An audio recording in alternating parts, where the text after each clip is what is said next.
Most people in Los Angeles walk with their eyes fixed on their phones, their minds full of deadlines, dreams, dates, responsibilities.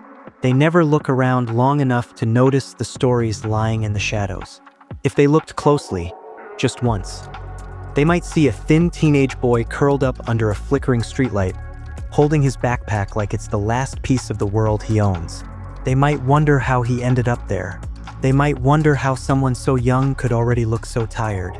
But people rarely wonder. They walk past, they move on. And that boy was named Ethan Ray, 17 years old, homeless, hungry, exhausted, but not defeated. Under the 4th Street Bridge, where the city noise softened and the cold wind sharpened, Ethan made his bed every night using a torn sleeping bag and a piece of cardboard. It wasn't comfort, it was survival. Cars rushed above him, lights flashed, sirens wailed, but down there, time felt slow and heavy. He would stare at the sky through gaps in the concrete and whisper to himself, one day I won't sleep here." He had to whisper it. If he said it out loud, even he might not believe it. How Ethan fell into the streets. Not long ago, Ethan had a home, a tiny apartment in East LA, shared with a loving mother and a younger brother named Noah. There wasn't much money, but there was warmth, laughter, and the kind of love that makes even a small place feel big.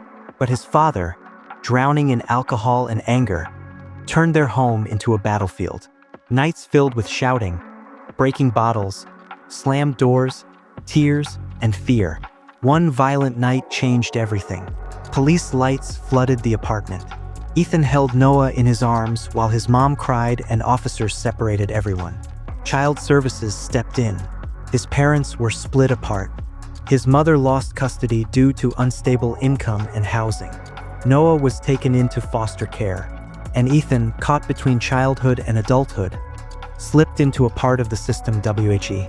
Ethan's eyes snapped open to the sound of sirens screaming across the frozen sky. He didn't know how long he had slept. 15 minutes? 2 hours? On the streets, time wasn't measured in hours.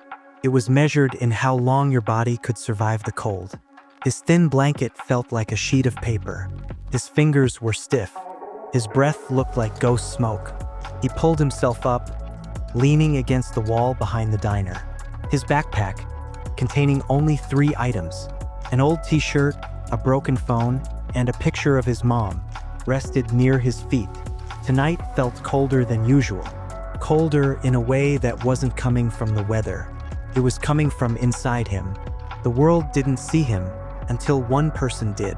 Ethan walked toward the main street where warm lights glowed from restaurants. Inside the windows, he could see families laughing, couples talking, kids eating fries. No one even glanced at the 17-year-old boy walking alone, wrapped in a torn hoodie. In America, people looked away from pain, not because they were heartless, but because they were drowning in their own battles. But as Ethan reached the corner, a voice suddenly called out, "Hey, you okay, kid?" Ethan turned. A man in his late 40s stood near a food truck, wiping his hands on an apron. He had a warm face like someone who had lived a tough life, but refused to become tough-hearted. His name badge said, Sam. Ethan hesitated. People didn't talk to him. People didn't notice him. He didn't even know how to answer. Sam pointed to the empty sidewalk space near his truck. "Sit. You look frozen." Ethan blinked. No, I'm fine." Sam raised an eyebrow. "Kid, you're shaking like my truck on a bad engine day. Come on." For the first time in weeks, Ethan felt someone wasn't looking through him, but at him. He sat down slowly. Sam handed him a steaming cup of hot chocolate, the kind that warms your bones, not just your hands. As Ethan held it, he couldn't stop the tears that burned within. The fire department arrived within minutes, spraying down the smoking food truck, while Sam and Ethan stood under a streetlight, shivering from the storm. Sam's hands trembled. He wasn't afraid for the truck. He was afraid for Ethan. "You could have died," Sam said, voice breaking. Ethan coughed, wiped the soot from his face, and whispered, "So could you. I wasn't leaving you behind." Sam stared at the boy, who once had nothing. The boy who slept behind dumpsters. The boy who flinched whenever someone looked at him. Now, he had run toward the fire, not away. Sam placed a hand on his shoulder. "You're stronger than you think, kid." The aftermath. The next morning, the storm finally cleared, but the truck looked like a wounded soldier. Burn marks covered the side panels. Inside, wires melted, counters charred. The fryer completely destroyed. When the insurance inspector came, he shook his head. "It'll take months to repair.